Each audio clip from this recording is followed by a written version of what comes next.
एक उम्मीदवार जिन जिन लोगों को अपने गुजरात में चुनाव करीब हैं तो बेरोजगारी बड़ा मुद्दा बन गई है।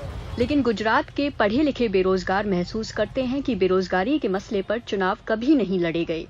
24 साल के मोहम्मद हसन ने 2019 में ग्रेजुएशन किया, लेकिन अभी भी वो अहमदाबाद में सड़क किनारे वेंडर का काम कर रहे हैं। उनको लगता है कि कोई भी दल छात्रों के बारे में नहीं सोचता। कॉलेज कंप्लीट होने के बाद में जॉब की कोई अपॉर्चुनिटी नहीं रही हम लोगों के लिए। मेरे कितने फ्रेंड है जो ग्रेजुएशन कंप्लीट है, MBA सब कंप्लीट है, बट जॉबलेस है। अभी मैं भी ये धंधा संभाल रहा हूँ रोड साइड पे, 400-500 रुपया दिन का मिल जाता है। यहाँ तक कि PhD कर चुके युवाओं के लिए भी परिवार चलाना मुश्किल हो रहा है। रोजगार के अच्छे अवसर नहीं हैं। शकुंतला अब 30 साल की हैं। उनकी पढ़ाई में पिता ने सारी जमा पूंजी खर्च कर दी, लेकिन मास्टर डिग्री, B.Ed और PhD के बाद भी बस 4,000 रुपए महीने कमा रही हैं। जीवन में कोई उम्मीद नहीं बची। B.Ed के बाद स्कूल में जाती थी और वहाँ पर मेरे गांव में 4,000 रुपये देते थे। मेरे लिए ये सैलरी मेरे लिए कम थी, इसलिए मैं जाना बंद कर दिया मैंने। 18-19 में मैं कांस्टेबल और टाट 1 और टाट 2 की एग्जाम दी थी, लेकिन टेट 1 और टाट सभी पेपर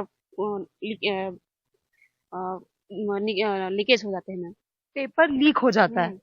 पेपर होने से पहले ही लीक हो जाता है? हाँ। गांधीनगर में रहने वाले 28 साल के प्रजापति की भी यही कहानी है।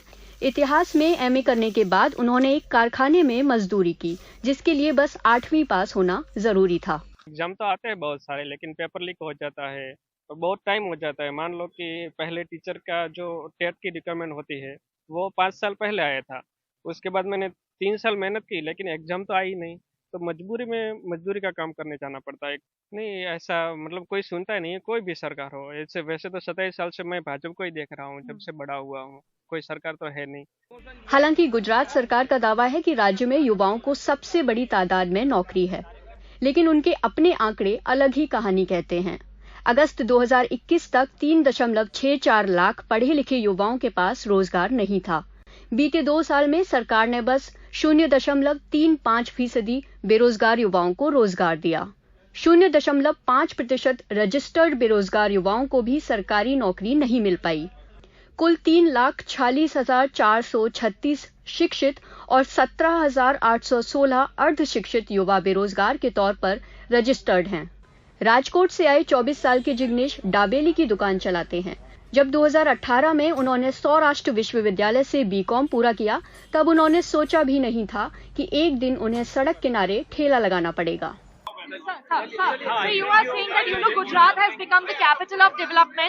There is also unemployment in the state. How do you think that is going to play a role in the elections? Do you think unemployment or inflation is going to impact the polls in Gujarat? Wait for the results, you will. The employment exchange. अक्टूबर 2022 तक गुजरात में जो रोजगार exchange है उसका केवल 3,42,000 ही register किए गए हैं, लेकिन आपके पास 17 लाख अभ्यर्थी हैं जो 3,400 पोस्ट पर अप्लाई कर रहे हैं।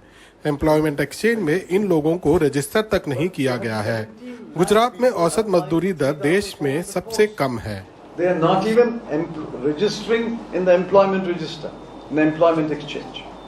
The average wage rate in Gujarat is among the lowest in the country. अब मेरे को सरकार का ऐसा निवेदन है, कुछ अच्छा ऐसा ट्राई करो कि पेपर लीक ना हो, और विश्वास पात्र सरकार की अब जरूरत है कि हमको ऐसा हमारी मेहनत पे पानी फिर रहा है ना, वो मेहनत पे पानी ना फिरे। गुजरात सरकार के अपने आंकड़े भी कहते हैं कि राज्य में कम से कम 4 लाख शिक्षित युवा बेरोजगार है। अब निश्चित रूप से चुनाव से पहले बेरोजगारी ऑपोजिशन पार्टीज के लिए एक बड़ा मुद्दा बन गया है, पर राजनीति को एक तरफ रखते हुए शिक्षित बेरोजगार युवा आज के टाइम पे सबसे ज्यादा पीड़ित है, क्योंकि उनमें से कई जो पढ़े लिखे होने के बावजूद भी छोटी मोटी नौकरियां करके अपना पेट पाल रहे हैं, कई लेबरों की तरह काम करने के लिए मजबूर हैं, कई सड़क के किनारे विक्रेताओं की तरह भी काम करने के लिए मजबूर हैं। उनका कहना है कि गुजरात राज्य में चुनाव कभी भी अनएम्प्लॉयमेंट, बेरोजगारी या जॉब्स पे नहीं लड़ा जाता है, और यही कारण है कि जितनी भी राजनीतिक दल होते हैं वो कभी भी युवा या छात्र के मसलों का हल नहीं निकालते हैं।